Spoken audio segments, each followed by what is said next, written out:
ഇന്നത്തെ പ്രത്യേകത എന്താ? ഇന്ന് വോൾഫ് മൂൺ. എന്ത് മൂൺ? Wolf moon. അതെ, ശരിയാണ്, വോൾഫ് മൂൺ. പലർക്കും ഇതിനെക്കുറിച്ച് എന്താണെന്ന് അറിയില്ല. വർഷത്തിൽ ഒരിക്കൽ മാത്രം കിട്ടുന്ന ഒരു രാത്രി. ചെന്നായ്ക്കൾ അവയുടെ ഇണയ്ക്ക് വേണ്ടിയും ടെറിട്ടറി നിശ്ചയിക്കാൻ വേണ്ടി ഊളയിടുന്ന രാത്രി, വർഷത്തെ ആദ്യത്തെ ജനുവരിയിലെ പൂർണ്ണചന്ദ്രൻ, അതിനെയാണ് വോൾഫ് മൂൺ എന്നറിയപ്പെടുന്നത്. മീൻ പിടിക്കാൻ പോകുന്ന ചില കൂട്ടുകാരോട് മീൻ കിട്ടുന്നതിന് ചില കാരണങ്ങളുണ്ട്, അതേപോലെ കിട്ടാതിരിക്കുന്നതിനും ചില കാരണങ്ങളുണ്ട്. ചില ദിവസങ്ങൾക്ക് ചില പ്രത്യേകതകളുമുണ്ട്. ഇതെല്ലാം മനസ്സിലാക്കിയാൽ മീൻ കിട്ടാതിരിക്കില്ല.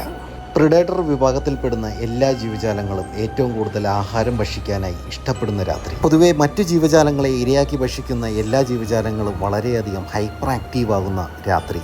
ഇതേ രാത്രി തന്നെ ചൂണ്ടയിടാൻ ഇറങ്ങിക്കഴിഞ്ഞാൽ പ്രിഡേറ്റർ വിഭാഗത്തിൽപ്പെടുന്ന മത്സ്യങ്ങളെ ഏറെ പിടിക്കാൻ ഞങ്ങൾക്ക് സാധിക്കും. കൃത്യമായ പ്ലാനിങ്ങോടെ സമയവും സ്ഥലവും നേരത്തെ തീരുമാനിച്ച് അന്നേ പിടിച്ച മത്സ്യത്തെ അതേ ബോട്ടിലിടുന്ന് ഇതേപോലെ ഭക്ഷിക്കണം. ഏതാണ്ട് ഇതുപോലെ.